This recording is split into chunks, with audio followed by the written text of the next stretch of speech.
ਸਵਾਗਤ ਕਰਦੀ ਹਾਂ ਪਿਆਰੇ ਸਾਥੀਓ, ਸਭ ਨੂੰ ਪਿਆਰ ਭਰੀ ਸਤਿ ਸ਼੍ਰੀ ਅਕਾਲ। ਅਸੀਂ ਆਪਾਂ ਸ਼ੁਰੂ ਕਰਨ ਜਾ ਰਹੇ ਹਾਂ ਵੀ ਸਾਇੰਸ ਈਟੀਟੀ ਸਾਇੰਸ ਦੇ ਕੀ ਪੁਆਇੰਟ ਸੀਰੀਜ਼। ਮਤਲਬ ਅਸੀਂ ਸਿਰਫ ਮੈਂ ਕੀ ਪੁਆਇੰਟ ਦੀਆਂ ਇੱਥੇ ਛੋਟੀਆਂ ਵੀਡੀਓਜ਼ ਬਣਾ ਕੇ ਅਪਲੋਡ ਕਰਾਂਗੀ, ਠੀਕ ਹੈ, ਜਿਹੜੀਆਂ ਵੈਰੀ IMP ਕੀ ਪੁਆਇੰਟਸ ਨੇ ਕਿਤਾਬ ਦੇ ਵਿੱਚ ਉਹੀ। ਤੇ ਬਾਕੀ ਸਾਇੰਸ ਦਾ ਇਦਾਂ ਆ ਵੀ ਬਾਕੀ ਤੁਸੀਂ ਆਪਣੇ ਪੱਧਰ ਤੇ ਪੂਰੀ ਫੁੱਲ ਤਿਆਰੀ ਕਰੋ, ਜਿੱਥੋਂ ਵੀ ਤੁਹਾਨੂੰ ਹੋਰ ਚੈਨਲਾਂ ਤੋਂ ਵੀ ਮਿਲਦਾ ਦੇਖੋ, ਸਾਰਾ ਕੁਝ ਕਰੋ ਸਾਇੰਸ ਦਾ। ਤੇ ਮੈਂ ਸਿਰਫ ਕੀ ਪੁਆਇੰਟ ਕਰਵਾਵਾਂਗੀ। ਤੇ ਚੱਕਰ ਇਹ ਆ ਕਿ ਜੇ ਦੇਖੋ ਕੁਝ ਸਾਥੀ ਮੇਰੇ ਵਰਗੇ ਜਿਹੜੇ ਪੰਜਾਬੀ 'ਚ ਸਾਇੰਸ ਕਰਦੀ, ਸੱਚ ਬੋਲਦੀ ਆ, ਪੰਜਾਬੀ 'ਚ ਜਿਹੜਾ ਸਾਇੰਸ ਕਰਕੇ ਜਾਂਦੇ ਆ ਨਾ, ਉਹ ਥੋੜ੍ਹਾ ਜਿਹਾ ਉਹਨਾਂ ਦੇ ਮਾਰਕਸ ਘੱਟ ਜਾਂਦੇ ਆ। ਤਾਂ ਮੇਰੇ ਨਾਲ ਵੀ ਇਸੇ ਤਰ੍ਹਾਂ ਹੀ ਹੋਇਆ, ਬਹੁਤ ਸਾਰੇ ਸਾਥੀਆਂ ਨਾਲ ਇਸੇ ਤਰ੍ਹਾਂ ਹੋਇਆ ਹੋਣਾ ਆ। ਦੇਖੋ, ਪੰਜਾਬੀ 'ਚ ਸਾਇੰਸ ਕਰਨ ਦੇ ਨਾਲ ਇੰਗਲਿਸ਼ 'ਚ ਵੀ ਸਾਇੰਸ ਕਰਨੀ ਆ, ਨਾਮ ਇੰਗਲਿਸ਼ 'ਚ ਵੀ ਪੜ੍ਹਨੇ ਆ, ਠੀਕ ਹੈ। ਪੰਜਾਬੀ 'ਚ ਆਪਾਂ ਪੜ੍ਹ ਕੇ ਚੱਲ ਜਾਂਦੇ, ਹੁਣ ਆਪਾਂ ਤਾਂ ਉੱਥੇ ਜ਼ੋਰ ਲਾਇਆ ਸੀ ਕਿਤਾਬਾਂ 'ਤੇ ਸੰਯੋਜਨ ਕਰਿਆ ਤੇ ਉੱਥੇ ਪੇਪਰ 'ਚ ਪਤਾ ਕੀ ਉਹਨਾਂ ਨੇ ਪੁੱਛਿਆ ਸੀ, ਪੰਜਾਬੀ ਵੀ ਹੋਰ ਹੀ ਤਰ੍ਹਾਂ ਘੁਮਾ ਕੇ ਪਾ ਦਿੱਤੀ, ਸੁਮੇਲ ਪ੍ਰਤੀਕਿਰਿਆ।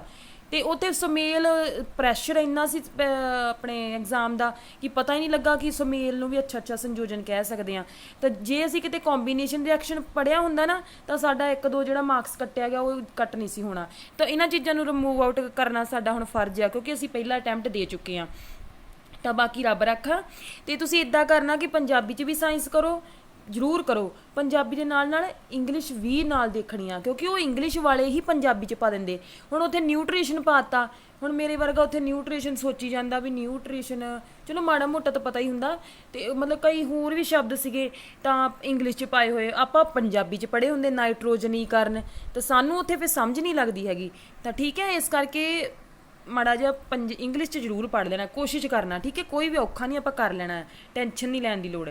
ਆਪਾਂ ਹੁਣ ਕੀ ਪੁਆਇੰਟ ਅੱਜ ਕਰਾਂਗੇ। ਅੱਜ ਆਪਾਂ 2 ਕਨਸੈਪਟ ਕਲੀਅਰ ਕਰਨੇ ਆ, 2 ਕੀ ਪੁਆਇੰਟ। ਇਹਨਾਂ 'ਚੋਂ ਸਵਾਲ ਇਹਨਾਂ 'ਚੋਂ ਸਵਾਲ 2 ਆਏ ਸੀਗੇ ਪੇਪਰ ਦੇ ਵਿੱਚ, ਠੀਕ ਹੈ। ਕੰਬੀਨੇਸ਼ਨ ਰਿਐਕਸ਼ਨ ਤੇ ਡੀਕੰਪੋਜ਼ਿਟ ਰਿਐਕਸ਼ਨ, ਇਹ ਆਪਾਂ ਅੱਜ ਕਰਨੇ ਆ, ਠੀਕ ਹੈ। ਸ਼ਾਰਟ ਜਿਹਾ ਆ ਨੋਟ ਮੈਂ ਕੀਤਾ, ਉੱਦਾਂ ਹੀ ਕਰਵਾਵਾਂਗੀ। ਬਾਕੀ ਤੁਸੀਂ ਆਪਣੇ ਪੱਧਰ 'ਤੇ ਪੜ੍ਹਦੇ ਰਹਿਣਾ, ਠੀਕ ਹੈ। ਸੰਯੋਜਨ ਕਿਰਿਆ, ਕੰਬੀਨੇਸ਼ਨ ਰਿਐਕਸ਼ਨ, ਇਹਨੂੰ ਕੀ ਕਹਿੰਦੇ ਆ? Combination reaction. ਇੱਦਾਂ ਪੜ੍ਹ ਲੈਣਾ, ਬਸ ਇੰਗਲਿਸ਼ ਵਾਲੀ ਪੜ੍ਹਨਾ ਆਪਾਂ ਉੱਥੇ ਪੇਪਰ 'ਚ ਜਾ ਕੇ। ਜਿਸ ਰਸਾਇਣਿਕ ਕਿਰਿਆ ਵਿੱਚ 2 ਜਾਂ 2 ਤੋਂ ਵੱਧ ਅਭਿਕਾਰਕ, ਹੁਣ ਅਭਿਕਾਰਕ ਨੂੰ ਕੀ ਕਹਿੰਦੇ ਆ? ਰਿਐਕਟੈਂਟ। ਰਿਐਕਸ਼ਨ ਜਿਹੜੇ ਕਰਦੇ ਆ, ਰਿਐਕਸ਼ਨ ਮੈਨੇ ਕਿਰਿਆ ਕਰਨਾ, ਠੀਕ ਹੈ। ਰਿਐਕਟੈਂਟ, ਉੱਥੇ ਜੇ ਪੰਜਾਬੀ 'ਚ ਉਹਨਾਂ ਨੇ ਰਿਐਕਟੈਂਟ ਲਿਖ ਦਿੱਤਾ, ਤੇ ਜਿਹਨੇ ਮੇਰੇ ਵਰਗੇ ਨੇ ਪੰਜਾਬੀ 'ਚ ਪੜ੍ਹਿਆ ਉਹਨੂੰ ਪਤਾ ਹੀ ਨਹੀਂ ਲੱਗਣਾ ਕਿ ਹਾਂ ਮੈਂ ਤਾਂ ਅਭਿਕਾਰਕ ਪੜ੍ਹ ਕੇ ਗਿਆ। ਇਹ ਚੀਜ਼ਾਂ ਵਾਪਰਦੀਆਂ ਆ, ਇਹਨਾਂ ਚੀਜ਼ਾਂ ਨੂੰ ਹੁਣ ਅਸੈਪਟ ਕਰਨਾ ਪੈਣਾ ਸਾਨੂੰ, ਫੇਰ ਹੀ ਜ਼ਿੰਦਗੀ 'ਚ ਕੁਛ ਬਣੇਗਾ, ਠੀਕ ਹੈ। ਰਿਐਕਟੈਂਟ ਮਿਲ ਕੇ ਇਕੱਲਾ ਉਤਪਾਦ ਬਣਾਉਂਦੇ ਆ, ਇਕੱਲਾ ਉਤਪਾਦ ਮਤਲਬ ਇੱਕ ਪ੍ਰੋਡਕਟ ਬਣਾਉਂਦੇ ਆ, ਤਾਂ ਉਸ ਨੂੰ ਕੰਬੀਨੇਸ਼ਨ ਰਿਐਕਸ਼ਨ ਕਹਿੰਦੇ ਆ, ਠੀਕ ਹੈ।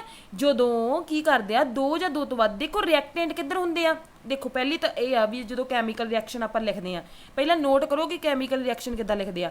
ਦੇਖੋ ਐਰੋ ਪਾਇਆ ਨਾ, ਐਰੋ ਤੋਂ ਇੱਧਰ ਕੀ ਆ, ਇਹ ਸਾਰੇ ਕੀ ਆ? ਰਿਐਕਟੈਂਟ ਆ, ਅਭਿਕਾਰਕ ਆ, ਜਿਨ੍ਹਾਂ ਵਿੱਚ ਸਾਰਾ ਰਿਐਕਸ਼ਨ ਵਾਪਰਦਾ ਆ। ਜਦੋਂ ਇਹਦਾ ਰਿਜ਼ਲਟ ਨਿਕਲਦਾ ਉਹ ਤੀਰ ਤੋਂ ਇੱਧਰਲੇ ਪਾਸੇ ਨਿਕਲਦਾ ਹੈ, ਇਹ ਹੁੰਦਾ ਪ੍ਰੋਡਕਟ, ਠੀਕ ਹੈ। ਆਊਟਪੁੱਟ ਜਿਹੜੀ ਨਿਕਲਦੀ ਆ, ਪ੍ਰੋਡਕਟ ਨਿਕਲਦਾ ਹੈ।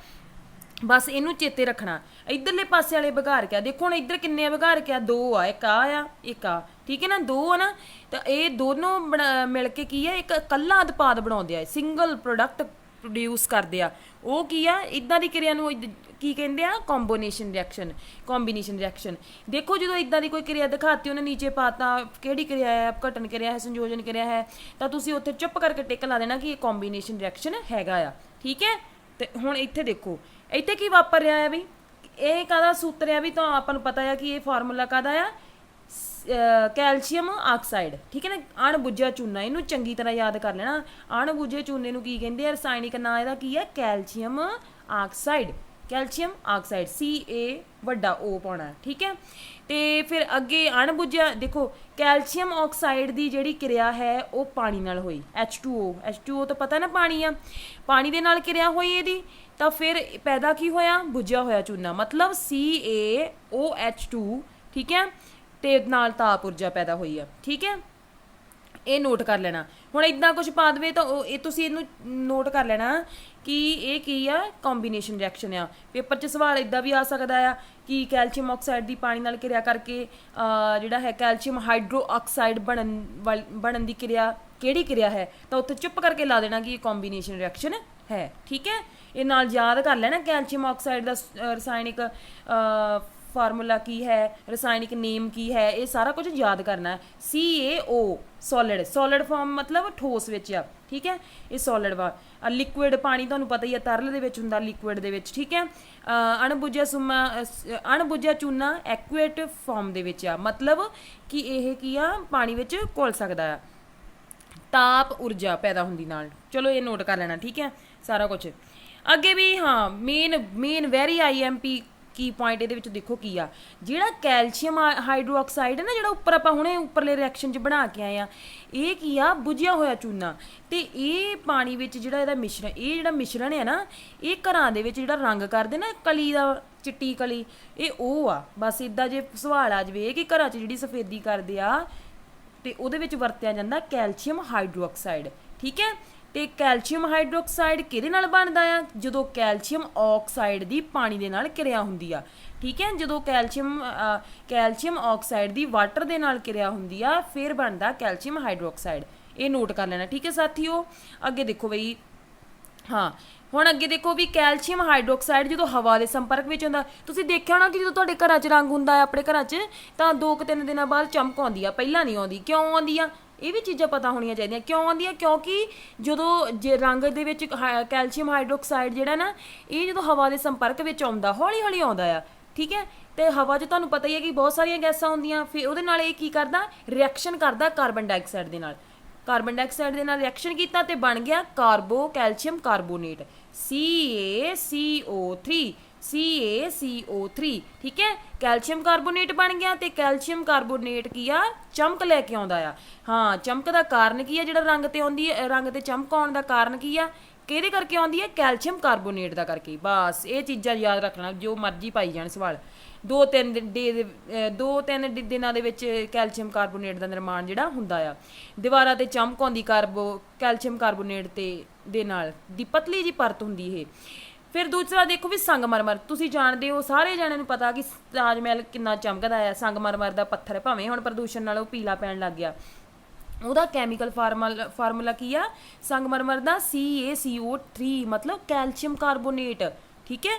ਚਲੋ ਹੋਰ ਕੰਬੀਨੇਸ਼ਨ ਕਰਿਆਵਾਂ, ਜਿੱਦਾਂ ਹੁਣ ਕੋਲੇ ਦਾ ਜਲਣਾ, ਇੱਦਾਂ ਪੇਪਰ 'ਚ ਆ ਜਾਵੇ ਵੀ ਕੋਲੇ ਦਾ ਜਲਣਾ ਕਿਹੜਾ ਰਿਐਕਸ਼ਨ ਹੈ, ਤਾਂ ਉੱਥੇ ਤੁਸੀਂ ਲਾ ਦੇਣਾ ਕੰਪੋਜ਼ਿਟ ਰਿਐਕਸ਼ਨ ਹੈ, ਠੀਕ ਹੈ। ਤਾਂ ਤੁਹਾਨੂੰ ਪਤਾ ਹੀ ਹੈ ਕਿ ਕੋਲੇ 'ਚ ਕਾਰਬਨ ਆਕਸੀਜਨ ਦੇ ਨਾਲ ਕਿ ਰਿਐਕਸ਼ਨ ਹੋਈ, ਗੈਸ, ਤੇ ਪੈਦਾ ਕੀ ਹੋ ਗਈ, ਕਾਰਬਨ ਡਾਈਆਕਸਾਈਡ ਗੈਸ। ਪਾਣੀ ਦਾ ਬਣਨਾ ਵੀ ਕੀ ਹੈ, ਕੰਬੀਨੇਸ਼ਨ ਰਿਐਕਸ਼ਨ ਆ। 2 ਹਾਈਡਰੋਜਨ ਤੇ ਇੱਕ ਆ ਦੇਖੋ ਆਕਸੀਜਨ, ਹਾਈਡਰੋਜਨ ਤੇ ਆਕਸੀਜਨ ਮਿਲ ਕੇ ਕੀ ਬਣਾਉਂਦੇ ਆ, ਪਾਣੀ ਬਣਾਉਂਦੇ ਆ। ਚਲੋ ਜਿਸ ਕੈਮੀਕਲ ਰਿਐਕਸ਼ਨ ਵਿੱਚ, ਧਿਆਨ ਨਾਲ ਸੁਣ ਲੈਣਾ ਇਹਨੂੰ, ਠੀਕ ਹੈ। ਜਿਸ ਕੈਮੀਕਲ ਰਿਐਕਸ਼ਨ ਵਿੱਚ ਉਤਪਾਦਾਂ ਦੀ ਉਤਪਤੀ ਦੇ ਨਾਲ ਊਰਜਾ ਪੈਦਾ ਹੁੰਦੀ ਹੈ, ਉਸਨੂੰ ਤਾਪ ਨਿਕਾਸੀ ਕਿਰਿਆ ਕਹਿੰਦੇ ਹਨ।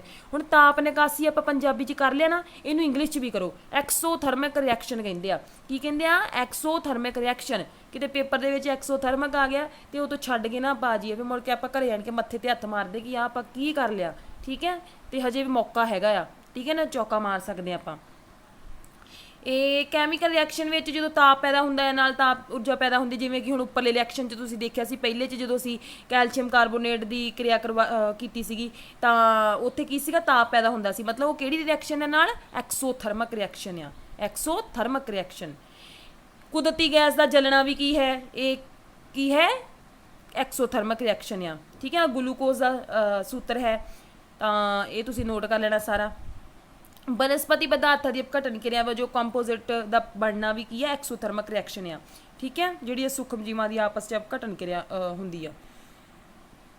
ਚਲੋ ਅੱਗੇ ਦੇਖੋ ਡੀਕੰਪੋਜ਼ਿਟ ਰਿਐਕਸ਼ਨ। ਹਾਂ ਬਸ ਆ ਤੁਸੀਂ ਕੰਪੋਜੀਸ਼ਨ ਰਿਐਕਸ਼ਨ ਦੇ ਵਿੱਚ ਆਹੀ ਚੀਜ਼ਾਂ ਨੋਟ ਕਰਨੀਆਂ ਵੀ ਜਦੋਂ 2 ਜਾਂ 2 ਤੋਂ ਵੱਧ ਰਿਐਕਟੈਂਟ ਮਿਲ ਕੇ ਇੱਕ ਉਤਪਾਦ ਬਣਾਉਂਦੇ ਆ ਤਾਂ ਉਹ ਕੰਪੋਜ਼ਿਟ ਰਿਐਕਸ਼ਨ ਆ। ਬਸ ਇੰਨਾ ਨੋਟ ਕਰ ਲੈਣਾ, ਠੀਕ ਹੈ। ਚਲੋ ਡੀਕੰਪੋਜ਼ਿਟ ਰਿਐਕਸ਼ਨ ਦੇ ਵਿੱਚ ਕੀ ਵਾਪਰਦਾ ਹੈ ਵੀ, ਇੱਥੇ ਵਾਪਰਦਾ ਹੈ ਵੀ ਇੱਕ ਇਕੱਲਾ ਉਤਪਾਦ ਟੁੱਟ ਕੇ ਕੀ ਕਰਦਾ ਹੈ, ਸਧਾਰਨ ਉਤਪਾਦ ਬਣਾਉਂਦਾ ਹੈ। ਕੈਲਸ਼ੀਅਮ ਕਾਰਬੋਨੇਟ ਗਰਮ ਹੋਣ ਤੇ ਕੈਲਸ਼ੀਅਮ ਆਕਸਾਈਡ ਤੇ ਕਾਰਬਨ ਡਾਈਆਕਸਾਈਡ ਵਿੱਚ ਟੁੱਟਣਾ ਇੱਕ ਅਪਘਟਨ ਕਿਰਿਆ ਆ। ਜਦੋਂ ਕੈਲਸ਼ੀਅਮ ਕਾਰਬੋਨੇਟ ਗਰਮ ਹੁੰਦੀ ਆ ਤਾਂ ਇਹ ਕੈਲਸ਼ੀਅਮ ਆਕਸਾਈਡ ਦੇ ਵਿੱਚ ਤੇ ਕਾਰਬਨ ਡਾਈਆਕਸਾਈਡ ਵਿੱਚ ਟੁੱਟਦੀ ਆ, ਠੀਕ ਹੈ। ਤੇ ਇਹ ਵੀ ਕੀ ਆ, ਅਪਘਟਨ ਕਿਰਿਆ ਹੈ। ਜਦੋਂ ਅਪਘਟਨ ਕਿਰਿਆ ਗਰਮ ਕਰਕੇ ਕੀਤੀ ਜਾਂਦੀ ਹੈ ਤਾਂ ਉਸਨੂੰ ਤਾਪ ਅਪਘਟਨ ਕਿਰਿਆ ਕਹਿੰਦੇ ਆ। ਕੀ ਕਹਿੰਦੇ ਆ, ਤਾਪ ਅਪਘਟਨ ਕਿਰਿਆ, ਠੀਕ ਹੈ। ਅੱਗੇ ਮਾੜਾ ਜਿਹਾ ਛੋਟਾ ਜਿਹਾ ਪੁਆਇੰਟ ਨੋਟ ਕਰ ਲੈਣਾ, ਮੈਨੂੰ ਲੱਗਾ ਕਿ ਇੰਪੋਰਟੈਂਟ ਹੈ। ਕਿਉਂਕਿ ਇਸ ਤਰ੍ਹਾਂ ਦੇ ਪੇਪਰ ਦੇ ਇਦਾਂ ਦੇ ਸਵਾਲ ਜਿਹੜੇ ਨਾ ਪੀਐਸ ਟੈਟ 1 ਚ ਵੀ ਆਉਂਦੇ ਆ ਈਵੀਐਸ ਦੇ ਪੋਰਸ਼ਨ ਦੇ ਵਿੱਚ, ਕਿਰਿਆਵਾਂ ਚੋਂ ਕੁਐਸਚਨ ਜਿਹੜੀਆਂ ਐਕਟੀਵਿਟੀਜ਼ ਹੁੰਦੀਆਂ ਨਾ ਬੱਚਿਆਂ ਨੂੰ ਦਿੱਤੀਆਂ, ਪਰਖਣ ਵਾਲੀ ਫੜੋ ਫਲਾਨਾ ਫੜੋ, ਤਾਂ ਉਹਦੇ ਨਾਲ ਕੀ ਹੈ ਉਹਦੇ ਵਿੱਚੋਂ ਸਵਾਲ ਬੜੇ ਆ ਜਾਂਦੇ ਆ। ਜਦੋਂ ਅਸੀਂ ਲੈਡ ਨਾਈਟ੍ਰੇਟ ਨੂੰ ਗਰਮ ਕਰਕੇ ਪਰਖਣ ਵਾਲੀ ਭੂਰੇ ਰੰਗ ਦਾ ਧੂੰਆਂ ਨਿਕਲਦਾ ਹੈ, ਹਾਂ ਠੀਕ ਹੈ, ਜਦੋਂ ਲੈਡ ਨਾਈਟ੍ਰੇਟ ਨੂੰ ਗਰਮ ਕੀਤਾ ਜਾਂਦਾ ਤਾਂ ਉੱਥੇ ਹੋ ਸਕਦਾ ਕਿ ਉਹ ਕਹਿ ਦੇਣ ਕਿ ਭੂਰੇ ਰੰਗ ਦਾ ਧੂੰਆਂ ਨਿਕਲਦਾ ਹੈ, ਤਾਂ ਦੱਸੋ ਵੀ ਇਹ ਕੀ ਹੈ, ਤਾਂ ਇਹ ਕੀ ਹੈ, ਨਾਈਟ੍ਰੋਜਨ ਡਾਈਆਕਸਾਈਡ, ਠੀਕ ਹੈ ਜੀ, NO2।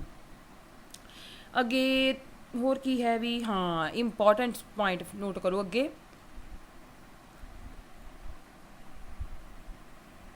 ਹਾਂ ਚੀਨੀ ਦੀ ਪਿਆਲੀ ਵਿੱਚ ਸਿਲਵਰ ਕਲੋਰਾਈਡ ਪਾ ਕੇ ਸੂਰਜ ਦੀ ਰੋਸ਼ਨੀ ਵਿੱਚ ਰੱਖ ਦਿਓ।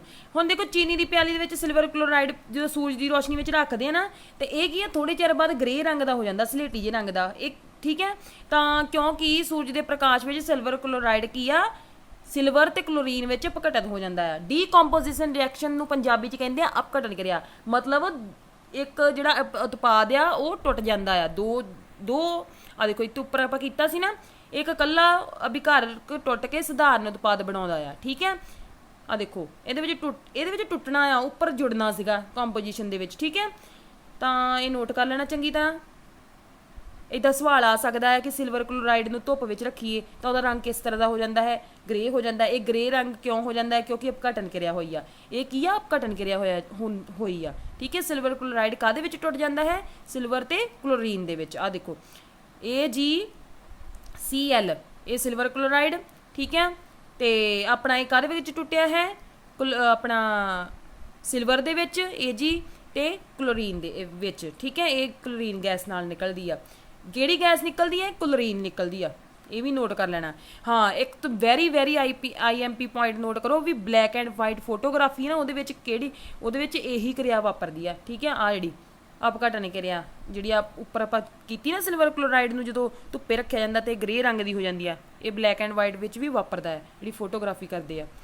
ਅੱਗੇ ਅਪਘਟਨ ਕਿਰਿਆ ਵਿੱਚ ਰਿਐਕਟੈਂਟ ਨੂੰ ਤੋੜਨ ਲਈ ਤਾਪ, ਪ੍ਰਕਾਸ਼ ਤੇ ਬਿਜਲੀ ਊਰਜਾ ਦੀ ਲੋੜ ਪੈਂਦੀ ਆ। ਹਾਂ ਕਿਹੜੇ ਕਾਰਕਾਂ ਦੀ ਲੋੜ ਪੈਂਦੀ ਹੈ, ਉਹ ਤਾਂ ਸਵਾਲ ਆ ਸਕਦਾ ਕਿਹੜੇ ਕਾਰਕਾਂ ਦੀ ਲੋੜ ਪੈਂਦੀ ਆ, ਤੇ ਇੱਕ ਵਿੱਚੋਂ ਨਾ ਦਿੱਤਾ ਹੋਵੇ ਉਹਨੂੰ ਆਊਟ ਕਰਨਾ ਹੋਵੇ ਤਾਂ ਇਹ ਪਤਾ ਹੋਣਾ ਚਾਹੀਦਾ, ਤਾਪ, ਪ੍ਰਕਾਸ਼ ਤੇ ਬਿਜਲੀ ਊਰਜਾ।